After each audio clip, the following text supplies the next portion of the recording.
think let's just start. It's Candy here in Chicago. Eugene is taking a sabbatical, and we have Special Agent Sarah and cat Kitten meowing in the background. Hi, Sarah. Hello. How you doing? Not too bad. Good to be back. Yeah, it is good to be back. It's been a while. Um, Yeah, yeah, I don't know how we came up with this, but we just thought let's talk about Charles Manson. I'm always So up for that. always up for that, I know. And I know that you had mentioned Chaos a couple of years ago, the book, and I want you to tell us about that.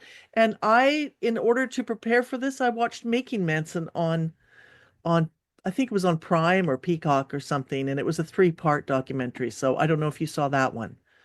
I didn't. Was it good? Like, was it a decent dog or? It was decent. I don't think there was anything particularly new, except that he to doing more murders.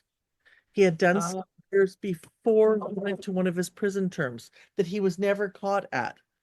So that was Interesting. kind of interesting. And actually, that broke the news. I mean, that went on from the tapes.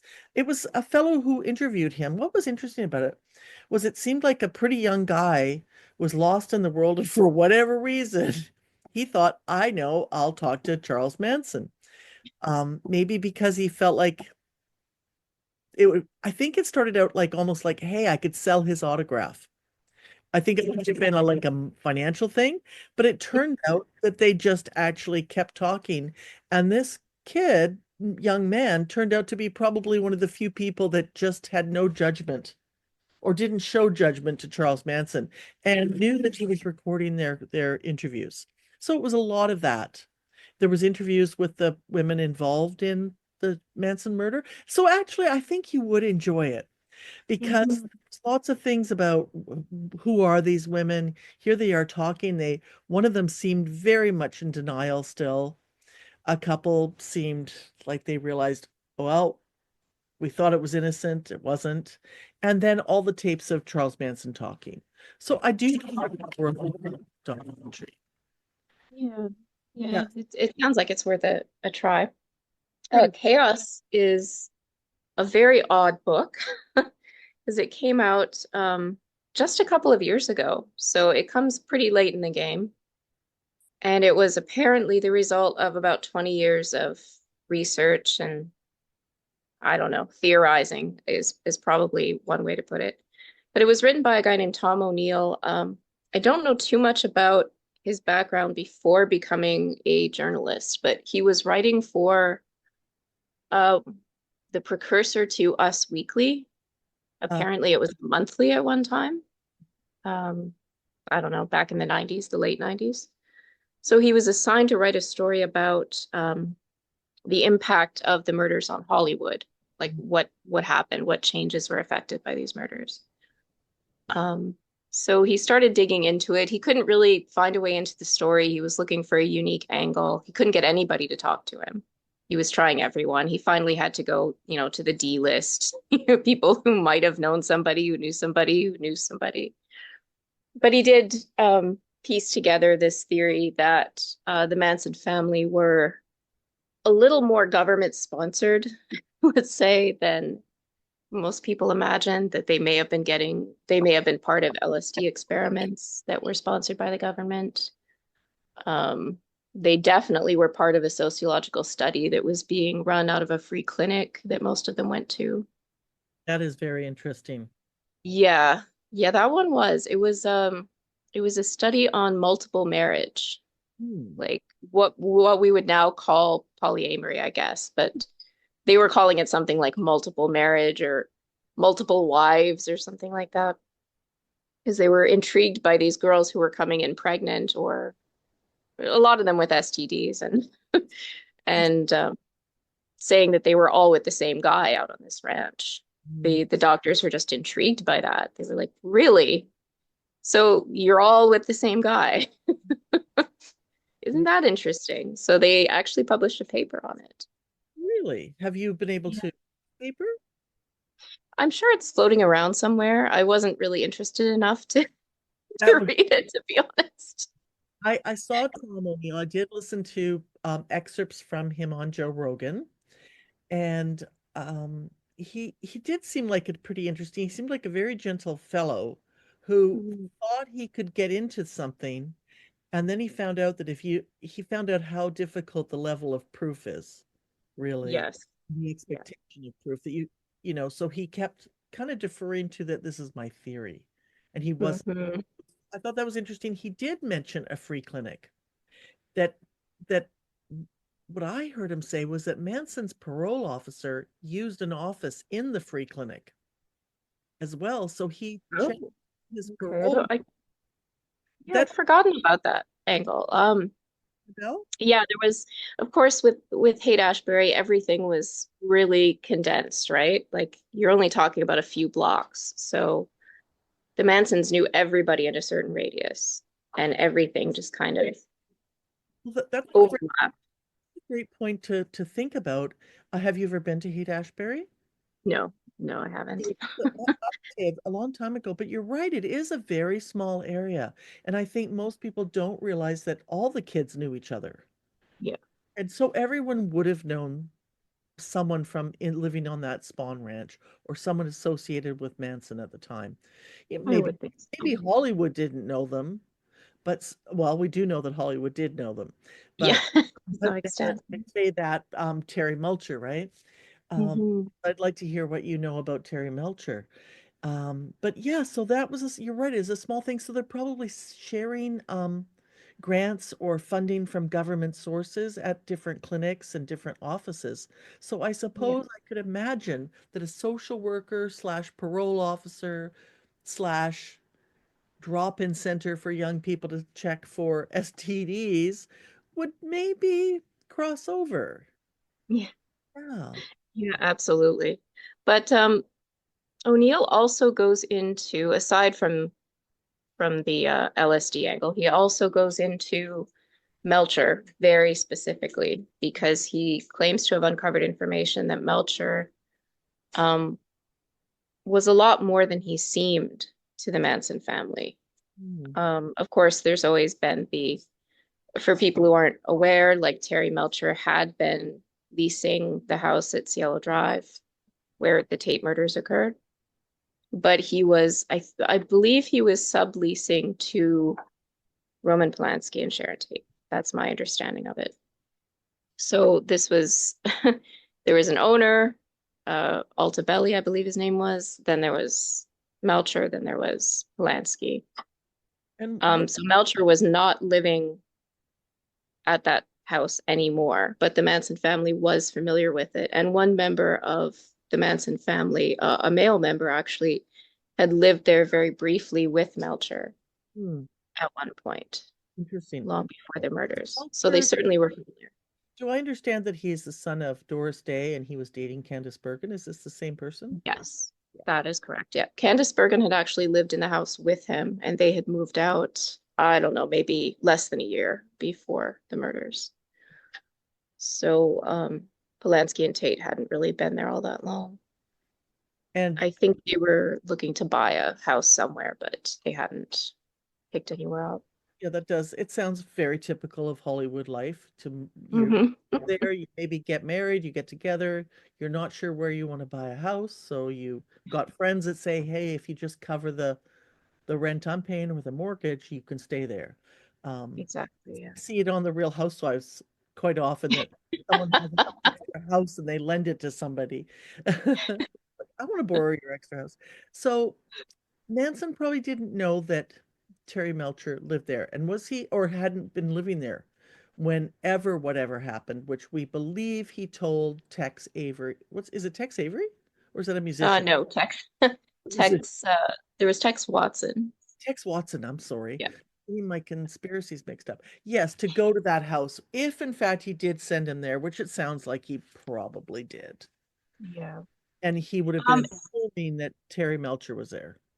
it's really uncertain if he knew if Manson was even aware that he wasn't living there anymore. But regardless if he did or not, I think that it would still send a pretty strong message to attack the people living in a house that you had just rented. Yeah, that's true. Um, it would definitely spook people. So yeah, that's almost irrelevant. But what Tom O'Neill claims to have uncovered and what he claims in his book Chaos is that Um, Melcher was aware that he was kind of the target of the whole thing, that um, the family was trying to send a message to him. And he disavowed that at first. Like he told the police, "Oh my gosh, I had no idea. I hadn't even thought of that." It's like, well, wouldn't you think about it that, this family that these people that you happen to know, this was after they were caught. He still claimed he hadn't put the dots together. And he Mhm. said, no, I really had no idea they were coming after me. It's like, really? So that never really added up. But O'Neill says, yes, he did know. And yes, he did maintain some contact with the family even after that. And he did go out to Barker Ranch to Mhm. see them Mhm. before their arrest. Wow. So that puts a whole different spin on things. And Melcher, of course, he had not promised Manson anything, but he did have some connections in the music industries and the film industry. And he had said to Manson, maybe I can get somebody to listen to your stuff. Mhm. Mhm. And I think he himself had sat down and listened to a demo or a performance or something. And, it was just kind of one of those really casual things where, yeah, okay. And the thing is, too, and O'Neill gets into this, it's pretty ugly territory.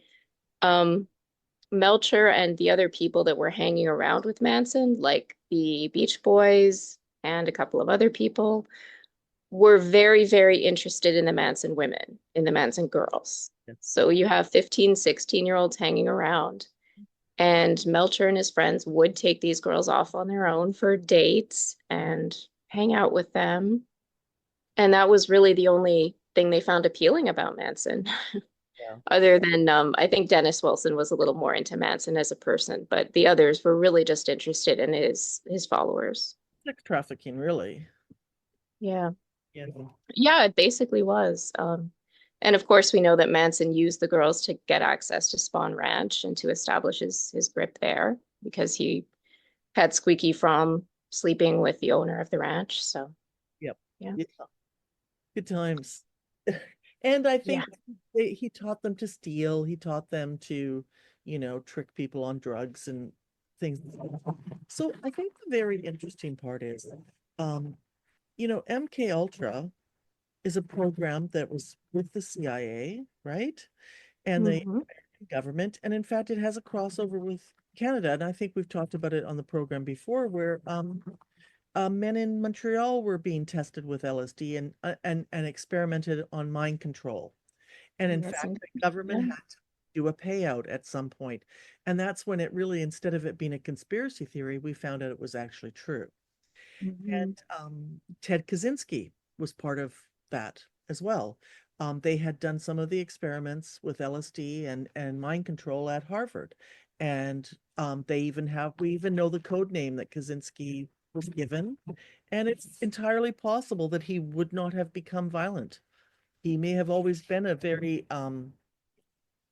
maybe unstable or emotionally depressed person, but he may not have become the Unabomber if those experiments hadn't happened to him. It's entirely possible.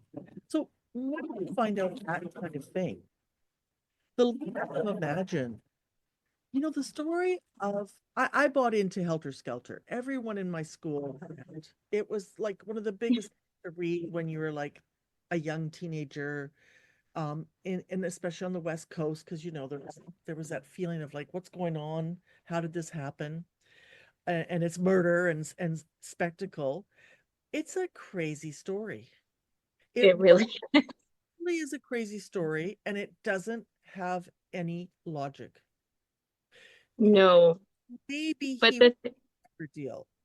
this one of the most fascinating things about the Manson family and the publicity surrounding them is this idea of competing motives, that there has to be one overarching motive. And of course, the one that the prosecution came up with under Vincent Bugliosi was probably the weirdest. That was the most complex, had the most connections to it. It was incredibly weird. The idea was that there was going to be a race apocalypse and that they were going to be able to, in accordance with both the White Album and the Book of Revelation, be able to go into this bottomless pit Mhm. or this system of caverns or something underneath the desert. in Death's Valley. It was just incredibly bizarre stuff. But he did manage to stitch it together. The most challenging part of it, which O'Neill does a pretty good job of explaining, is that Bugliosi had to walk a very fine line between saying that Manson was a puppet master and that the followers still had free will, because he wanted to be able to get the death penalty for everybody. And to do that, he had to say, no, they definitely had agency. They definitely made choices, but they were brainwashed zombies at the same time. Yeah. So he had to walk this absolute tightrope to get these convictions. Well, the It's kind of story, impressive. it is. It is. And I mean, I think there's a level of truthiness to the story. It's not that I bought it full on as a young person. It's really not until later that I started to think, what is up with that? But it's almost falls into your satanic panic. Yeah. There's of his argument being with, caves underground, race war, and again those competing motives, because that could have been part of it. It could have been talking while you're drinking, because there was a lot of drinking and drug use, and Mhm. throwing these things around. And what do people remember after that? You're interviewing people that were high, were compromised. Yes. Yeah. There Um, were so many, there really were competing motives or competing theories of motive. At one point, Susan Atkins was saying that they had been trying to spring one of their, they'd been, the Hinman murder that occurred before the Tate and LaBianca murders, a drug-related killing of a man named Gary Hinman, had been attributed almost entirely to a guy named Bobby Beausoleil. He was working, very interestingly, he was working very closely with Kenneth Anger on oh, his film at that time. Yeah, no, fascinating story. He was doing a lot of the music for them for the I can't remember which ones, if it was inauguration of the Pleasure Dome or which Kenneth Anger films he was working on, but he was pretty immersed in that at the time of his arrest. And Susan Atkins tried to claim that they thought that if they staged a murder that looked a lot like the Hinman murder, that that would get Beausoleil just really automatically released from prison, which I don't think even the Manson family was screwy enough to think that that would work. So I never really believed that. Later on, she said, no, that wasn't really the motive. We were just really high and wanted to intimidate Melcher and stuff like that. So she kind of changed the story a little bit. Beausoleil himself, I don't think ever bought into the theory that they were trying to get him out.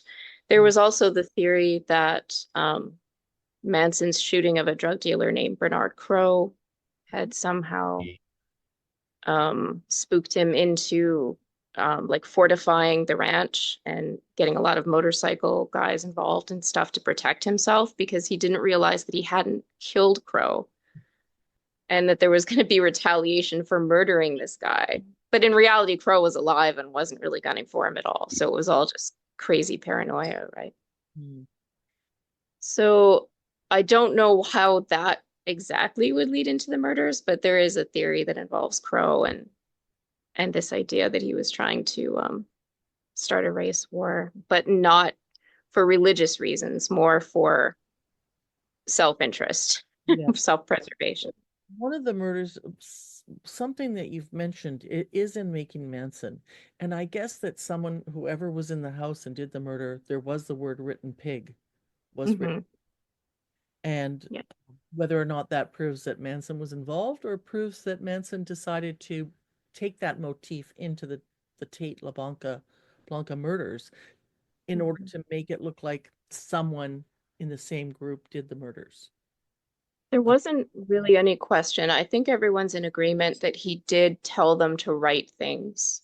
mm, And because they were interested in Helter Skelter, they were interested in messages in the Beatles music.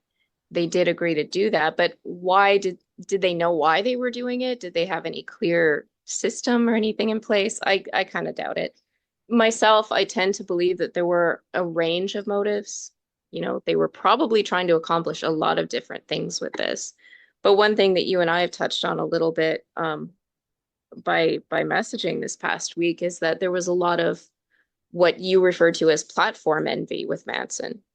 he was so interested in stardom and getting his music out and his message out that guys like Melcher and really anyone who is wealthy, Mhm. anyone who is successful was in his sights. Mhm. And And I that's a motive that isn't talked about too much. I mean, it is more now today, but it doesn't really play a part in Helter Skelter. think at the time, I don't know if anyone had a discussion about the kind of animosity that lies in some parts of the culture towards artists and towards celebrity and towards theater and actors in Hollywood. We are Mhm. much more familiar with it now. Some of it, the fear is legit, like the Me Too movement. Okay, yeah, and Hollywood Babylon, there is a kind of decadence with the 20s and murder and salacious lifestyle. But there's salacious lifestyle in the police department, in government, and in churches. So it's not Mhm. just in Hollywood. It's that anywhere where there's money and power and we're able to have a secret sex cult, people Right. seem to do it. And And now, that, yeah, yeah, and that's what's interesting is that, and O'Neill goes into this in great depth, and I think Bugliosi did too, into this idea, and especially in Hollywood, that the victims had really, especially Tate and the others, not so much the LaBiancas, had brought it on themselves. That they exactly. were doing something. They were involved in drugs, they were involved in orgies, they were involved in witchcraft. There had to be something they were doing that drew these people into their orbit. And technically, that's kind of true. I mean, Melcher did get involved because he was interested in the underage girls Hmm. that Hmm. Manson had trailing after him all the time, Hmm. but it had nothing to do directly with Tate or Polanski or anyone else, as far as I can tell.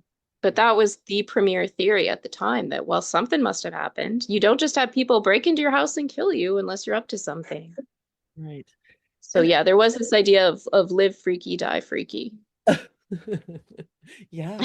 Well, the idea of this, platform envy or resentment towards celebrity really was articulated for me years ago when Al Pacino, he was on Vanity Fair, and he was promoting a film that just never was being shown. He had filmed a play, or he had taken part in he acted in a play filmed by somebody else, written by Heathcote Williams. And Hmm. I couldn't get my hands on this film, which he only showed students and the Museum of Modern Art. He was always editing it. Now you can get it on DVD, and I own Yeah. it.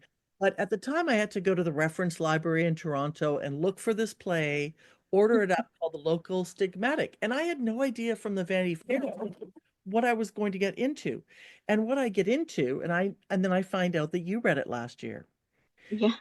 Yeah, Yeah, I or saw you the saw the poster. DVD or something. Yeah, is that it's about these two guys in a bar, and one of them is an actor, and they run into just a guy at the bar, and they talk and they have drinks, and there's definitely tension. Hmm. But at the end of the play, this guy slashes he slashes the actor. Yeah. And I was like, oh my God, why? Because he's in the theater. And something you said the other day, if you can pull it back up again, or pull it out again about the kind of resentment of people's desperate lives. Yes. So the local stigmatic, and I think it is expressed so clearly in that play because it's just a one act play. It's a 50-minute film. It gets directly to the point where you see two men who are obsessed with dog racing. It's their whole lives. They haven't really achieved anything for themselves. They're just sort of living a life of chance, you know? They don't, I guess there's some skill with betting on dog racing. Maybe you have to kind of know the dogs and the Yeah. trade. I don't know. Yeah. They pretend they're experts for sure, but it really does seem like they're just winging it, you know, just doing their best and they're not getting anywhere with it. It's totally obsessing them. They just hang out in pubs. They don't really have anything going in their lives. Mm. So they meet this older successful actor who's doesn't seem like a mega celebrity by any stretch of the imagination. He's achieved something with his life. He does have some film work and some theater work in his background. And at first, they kind of come across, especially Pacino's character. comes across as a really fawning fan. Like, oh, you're so great. Can I have your autograph? I was so happy to see you sitting there by yourself. Can we come and join you? And they're just absolutely falling all over themselves over this guy. But when they follow him out into the street, they start to alternate their that adoration with hostility.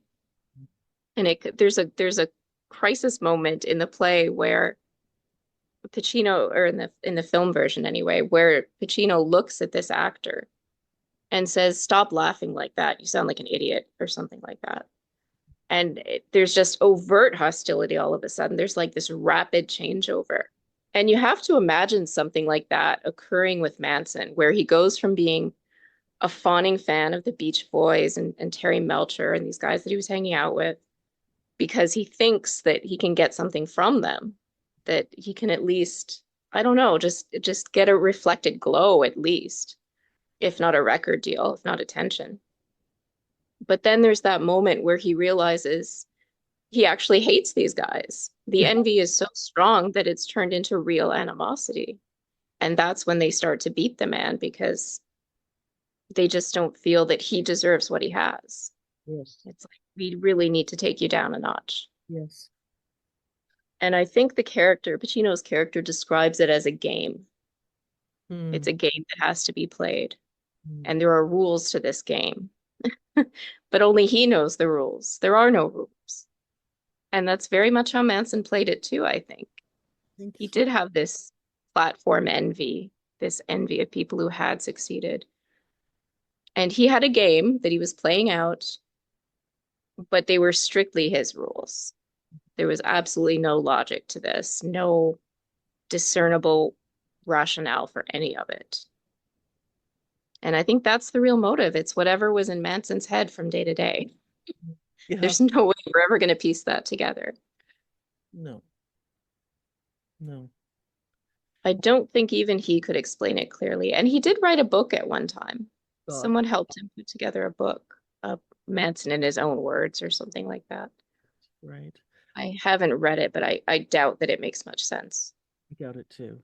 He starts out kind of in the Making Manson where, you definitely you can hear the memory of being a boy. He was born innocent. And then at some, you start to hear him develop.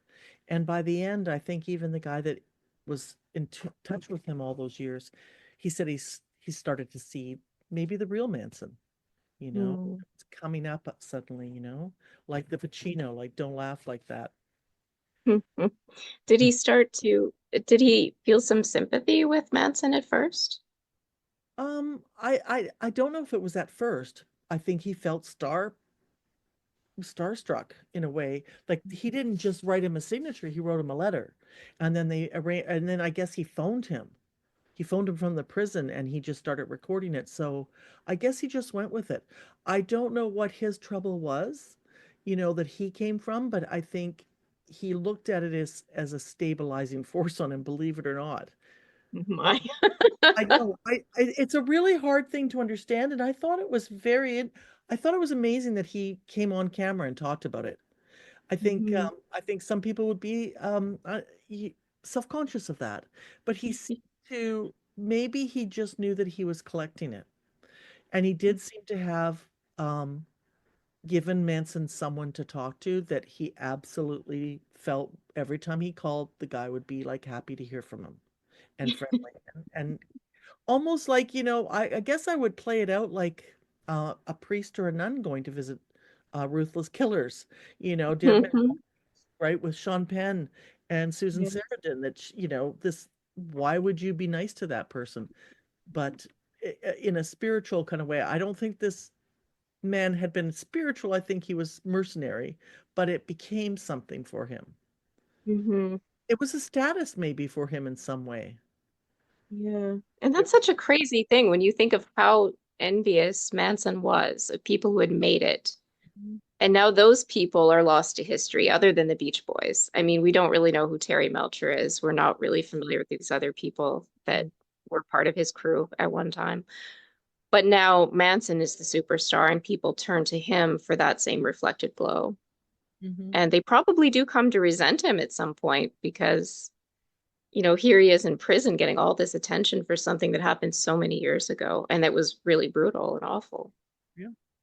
I mean, maybe that's some logic in making the movie like Once Upon a Time in Hollywood, is that it gives us back those stars. It gives us it triggers something in us that is like, wow, what if that really did happen like Tarantino did it?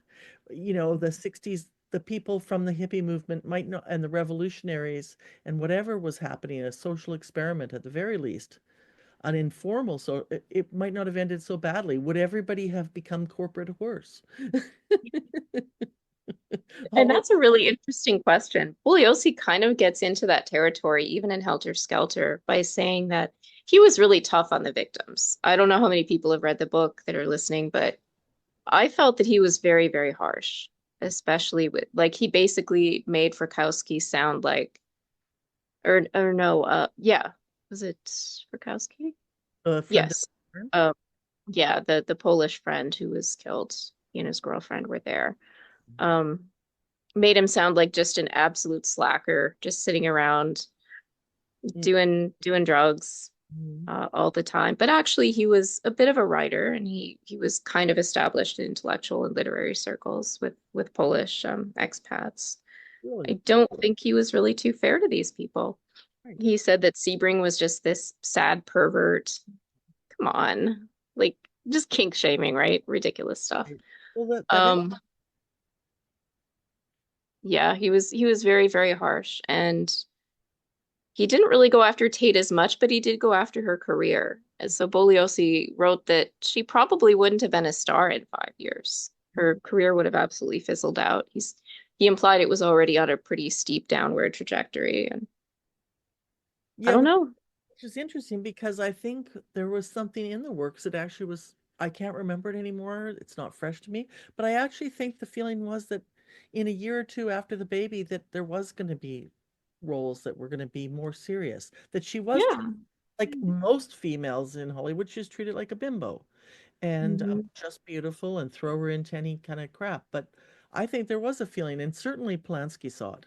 Whatever we think of him now after that um, trauma and tragedy, he wasn't what he became in the years after that. Yeah. He may not be that now. Whatever he went through with the girl that he raped and such, probably would never have been that guy if this hadn't happened to him. You It's know, possible. possible. What do I know? They could have been polyamorous. Yeah. But Yeah, it's he would have made it's hard movies to with, tell. I think he would have made movies with his wife. I think that Yeah. is not a stretch to imagine that he would have written her parts that would have been demanding for her. Um, Yeah. and so what if she's not anything in 5 years? There's no one's a has-been anymore she could have gone on Dancing with the Stars. Exactly. Right? It's Yeah, like, there's room for the C list. um, and I think that it's interesting that he had that same kind of disregard and disrespect and platform envy of celebrities. Those that he's a lawyer and now he's going to be a celebrity by a Yeah. famous case and he's going to write a book and Tom O'Neill, he said something about I read an interview in Jacobin and I guess that the day of the trial he had the co-writer, the co-author for his book in the courtroom. He was already planning the book before the Oh, trial even definitely. started, you know. This was his bottom rung of the ladder for sure. And he He had did become an aspirations institution. to become a senator, a governor, and possibly president. That's could be just guesstimations, but there was the impression that he thought he could become that. Yeah. There were so many status seekers and people really looking to boost themselves up through these crimes. Uh, even just the celebrities who were kind of on the downward slide for real, after a lifetime of making movies, not at the start of their careers like Sharon Tate, were saying things like, I was almost killed that night too. I was invited over and I didn't go. And I guess Candace Bergen probably gets credit for not doing that. She, Yeah, she never even attempted to, no. because most of the time I have to Google it to go find out whose house it was. I don't remember Terry Mulcher. I think he's the son of, was it Carol Burnett or was it Doris Day? Like, I have to look it up, right? So Exactly. no matter how many times he leaves my consciousness and I don't remember who he was. Yeah, bizarre. But it amazes me that like O'Neill's book came out not that long ago, really, Yeah, within the last 12 years, I think. I think it was 20 Um, or 20 okay.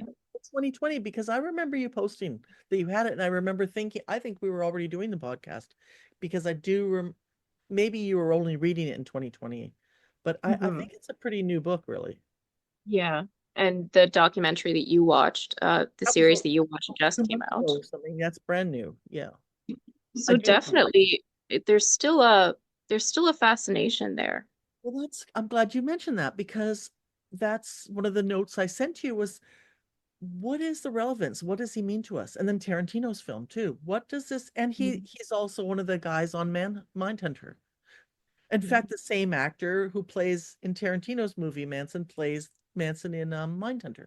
So what is this? Why does he have this longevity? Why is this story so meaningful to us? What's its Mhm. relevance in our society? Is it because we've lived through a real life monster in our midst?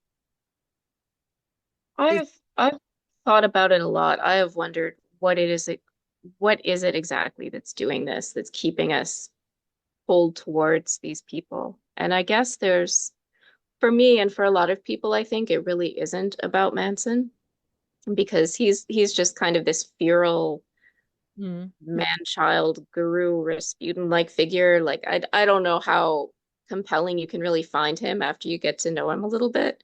After you exactly. hear him speak, it's like, okay, that's enough. Like I'm done with you. I But agree. the women keep drawing us back because they've gone through so many permutations over the years. They started out as teenagers, most of them, pretty innocent, just trying to explore the world out on their own. Not all of them were runaways, not all of them were messed up. Most of them were pretty ordinary, I would say. I would say Patricia Krenwinkel had a totally normal background. Leslie Van Houten had a privileged background. These were people who were not really down and out in the No, traditional sense. very true. So what would compel them? What drew them to this group and to this man in particular? And why were they willing to do these things? And they've given different answers over the years.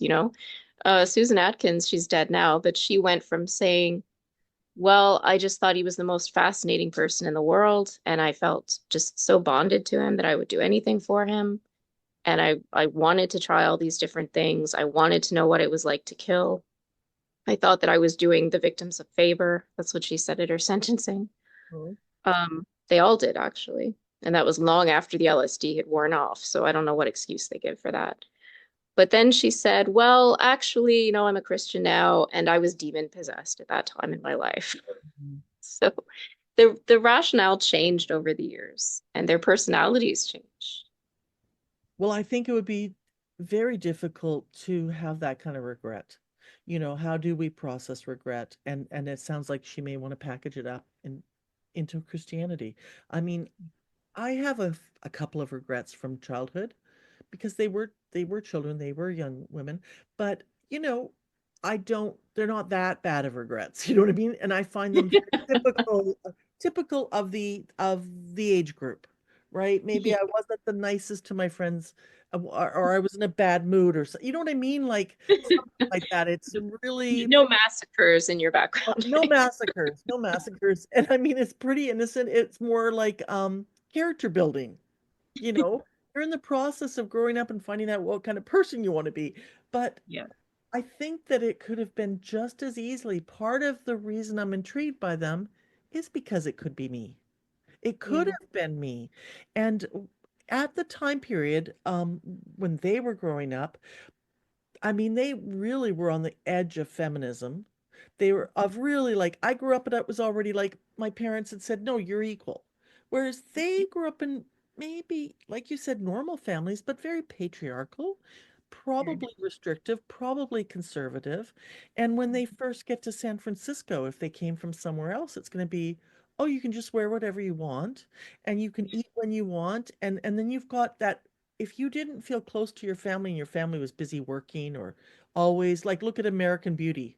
If you were that family, if you were like a clean freak mother or something or whatever that could alienate a teenager, or you didn't let them listen to rock and roll, and then suddenly you have this summer of love, or you're out there.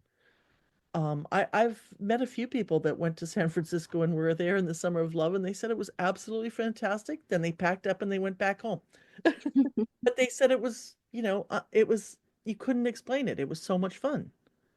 Yeah, Spring yeah. break or something, right? And the sense of like you're coming of age, you're a young adult now, but to live with that kind of regret of what you did, I mean, I wouldn't even try to. I think it would be better to let go of it, even your ego of why was I doing it? You were caught up in a moment.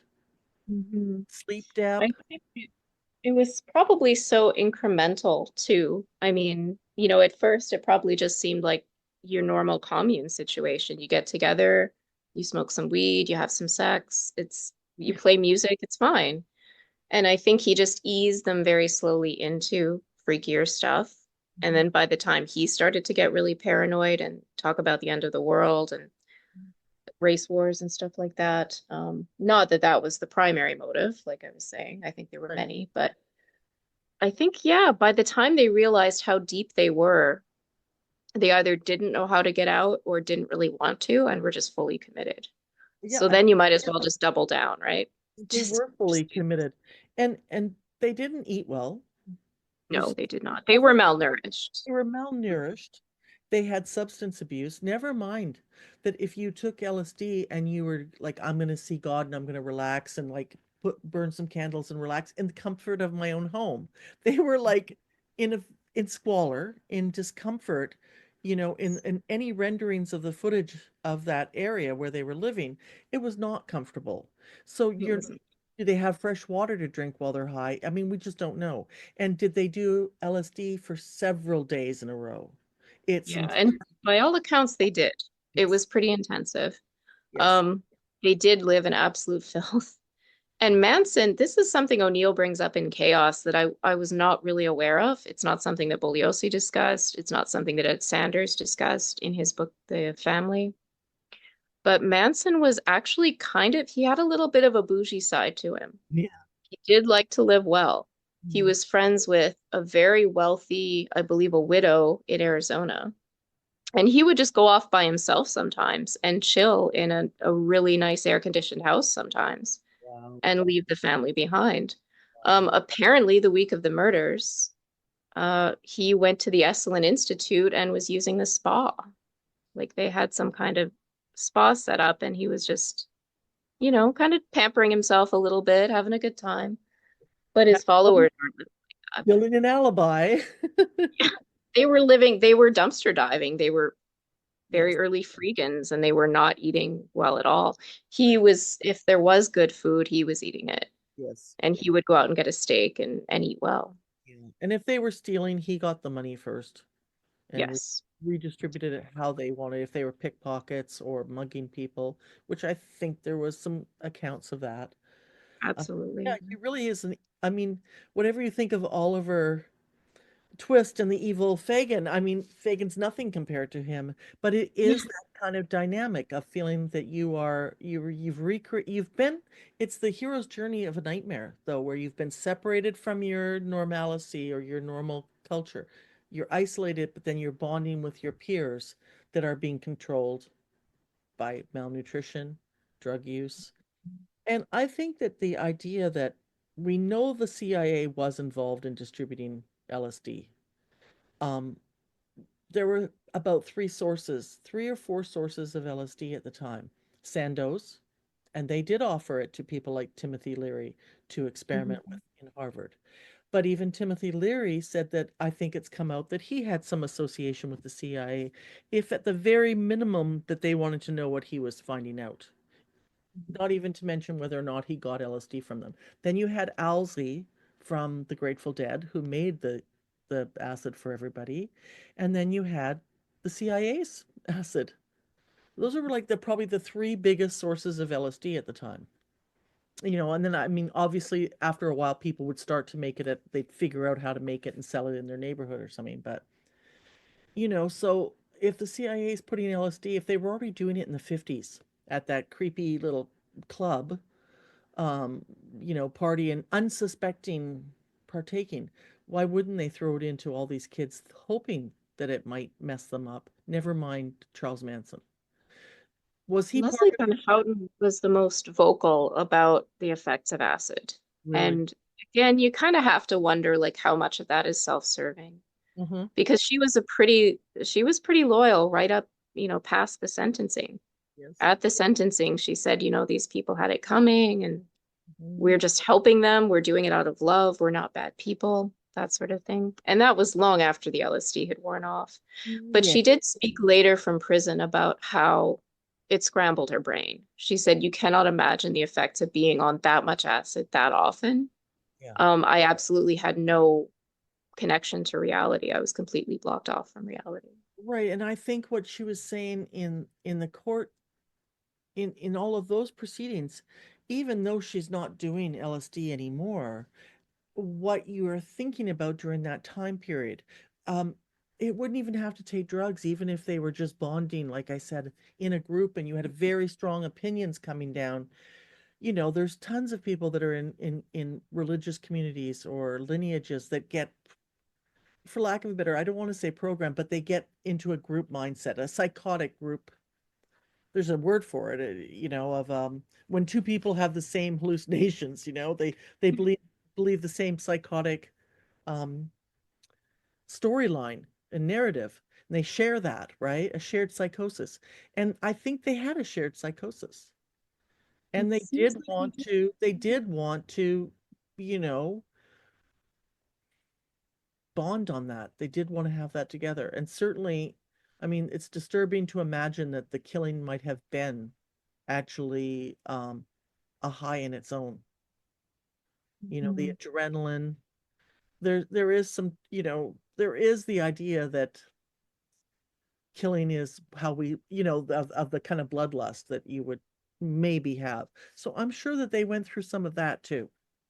Yeah, they claim they did. I Yes. mean, Stephen Atkins very frankly said, I enjoyed the act of killing. Yeah. I found it to be a very, I don't think she used the word sexual, but she basically said it was like a release. It was like a very cathartic act. I think that And there is something text, to that. Yes, there is a no there, and there's probably a word for that too. That I was just reading in Petra Mundich's book on Cormac McCarthy about you kill so you live. hmm, It's got a thing. It's a and that's what they're doing in Blood Meridian. And I've lost track of what that thing was. And when I read it, I wasn't even thinking of the Manson family, but it just came to me now. I mean, it's it's impossible for us to imagine because we're staying cozy in the winter and going to our jobs and okay, maybe I'll have a couple of beer tonight. yeah. Yeah, We're we're not living on a flea infested ranch with crazy with people extreme zonked out of our minds. extreme zonkness. Yeah, yeah.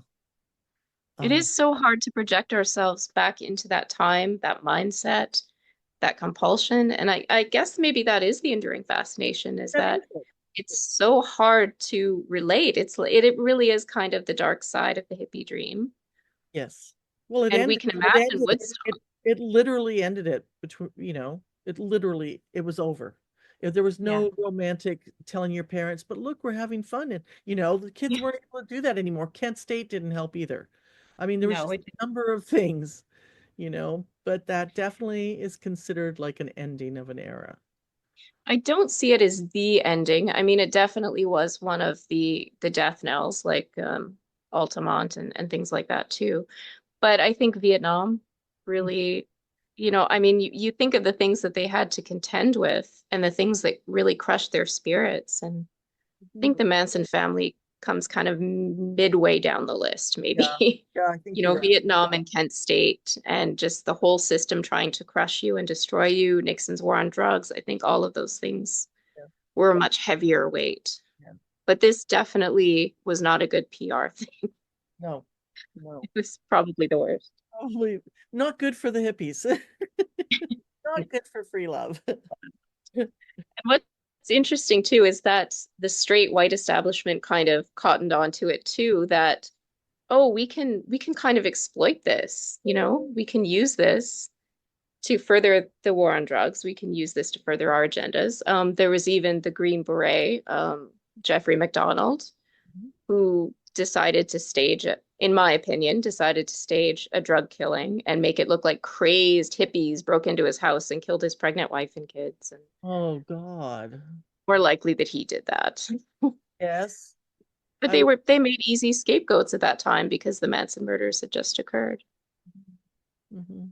Oh, You could definitely. pick up any There was, magazine. and the hatred had been building up before that of Yes. of children and kids being out there changing their clothes. So, I mean, radical change of clothing, I mean, not, I mean, at least in the American graffiti, it's remotely like the 50s, it's still remotely like they had jeans on. Yeah. Like you don't know what people are going to wear. Maybe nothing. Right. Yeah. Yeah, it was such a radical departure from the Mm. norm at that time. And I can get, I can understand suburban parents being a little nervous, thinking, okay, my kid's wearing bell bottoms, like what's going to happen next? But of course, it went really super far. There was and I don't know what year it was. I don't know if you've ever seen the film Joe No, I with have. Peter Boyle.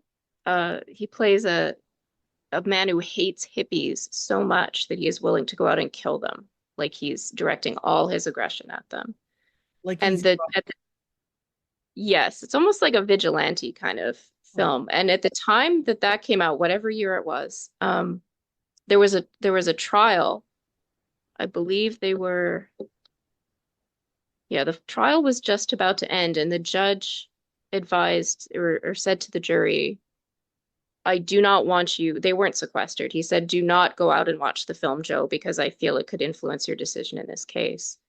my And God. the case was of a father who had been so upset by his college-age daughter going out and being with a hippie boyfriend that he tracked her down and killed her. 19, And he was on trial at the time. oh my God. Yeah. The movie was 1970. Wow. So it was about a year after. Yeah.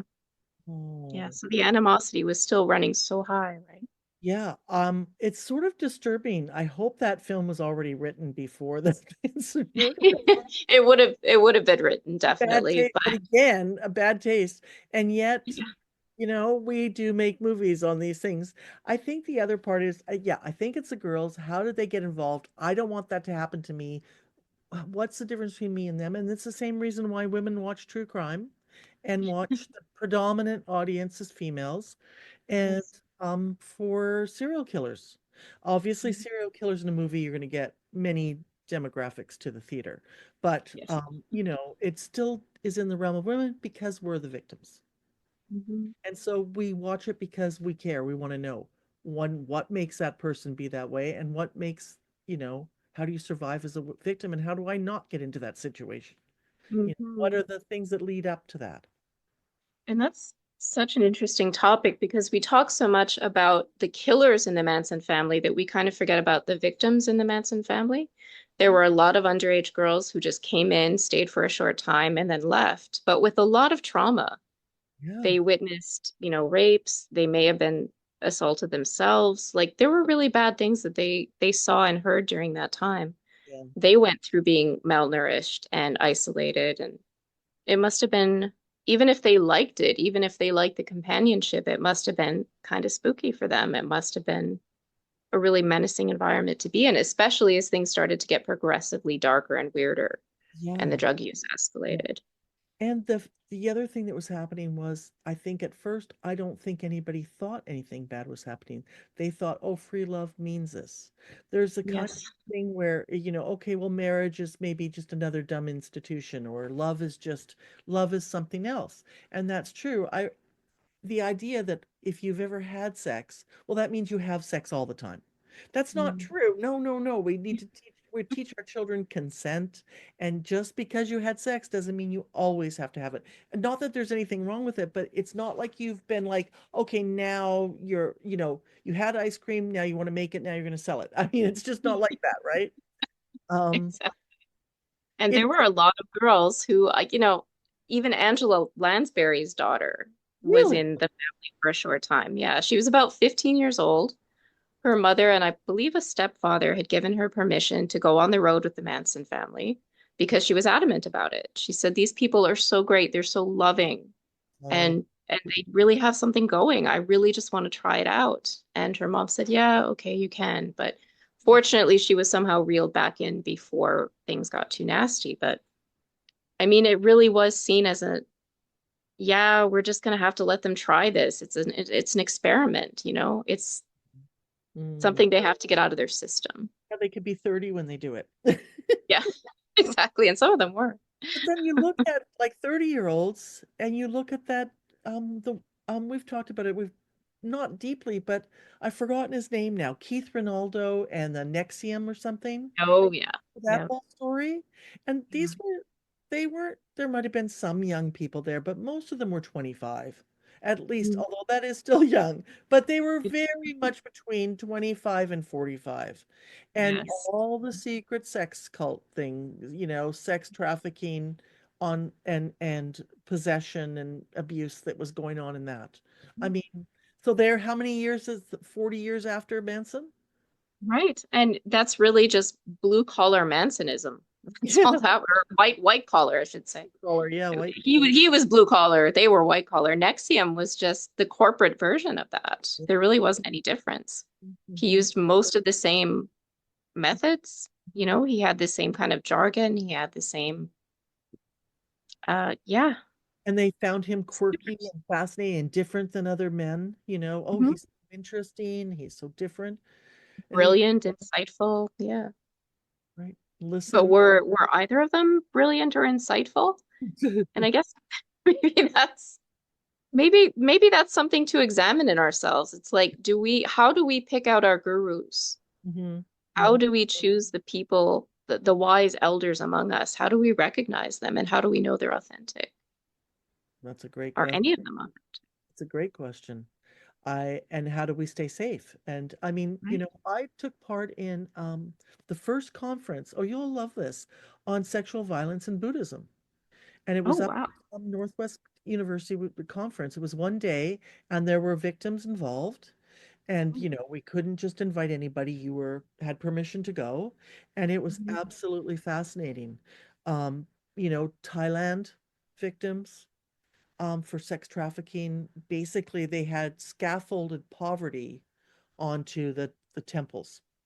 Mm. So I think that they had used the term that came from um, an Irish sociology study of the girls that worked in laundrettes, and that really instead of the society and the government taking care of poverty and taking care of its people, it was scaffolded onto the churches and temples of the world, and different advantages. And these boys were programmed from a young age, or girls.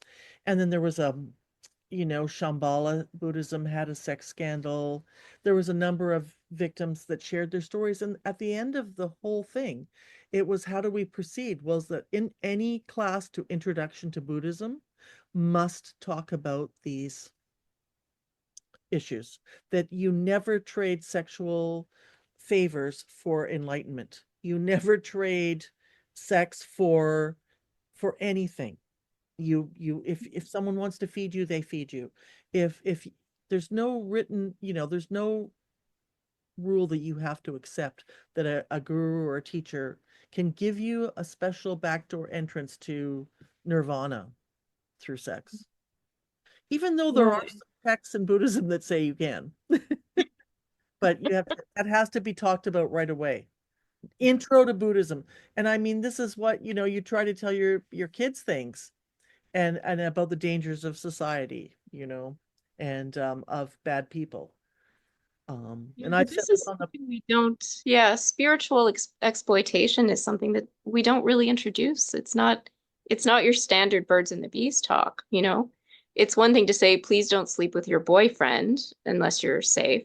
But right. we never stop to think, okay, if somebody tells you they're enlightened, but that you have to share sexual energy with them in order to get some of that, please don't believe that.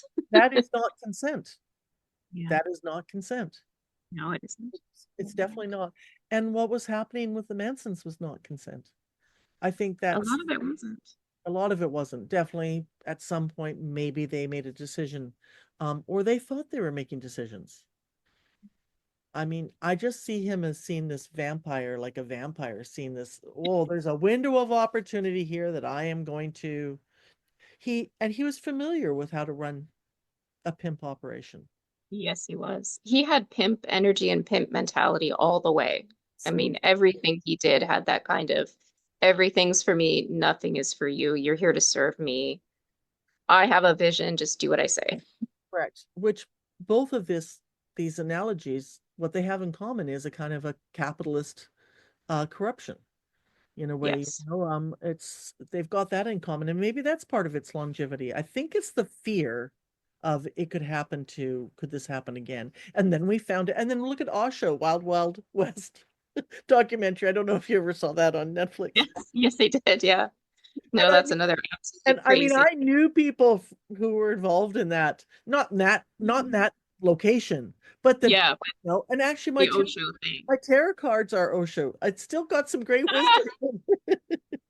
But yeah, I mean, I didn't think it was that shocking until they tried to give salmonella to the city, you Yeah, know.